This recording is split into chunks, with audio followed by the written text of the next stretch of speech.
பொதுவாக அரசியல் மேடைகளில் தான் 50 விழாக்கள் 30 விழாக்கள் இருக்கும். ஆனால் இப்போ பள்ளி கல்வித்துறையின் சார்பில் 50 விழா ஏற்பாடு செஞ்சிருக்கிறார் அமைச்சர் அன்பில் மகேஷ் பொய்யாமொழி. முதல் விழா 10ஆம் வகுப்பு 12ஆம் வகுப்பு பொதுத் தேர்வில் 100 விழுக்காடு தேர்ச்சி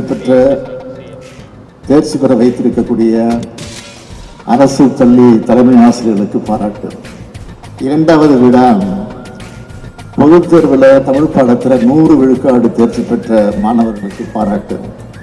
மூன்றாவது தொடக்க கல்வித்துறை ஆசிரியர்களுக்கு டேப் வழங்குறது.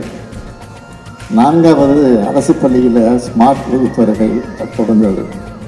ஐந்தாவது விளையாட்டில் தேசிய அளவில் மெடல் வாங்கினவர்களுக்கு பாராட்டு. இப்படியாக 50 விழாவாக இது ஏற்பாடு செய்யப்பட்டிருக்கிறது.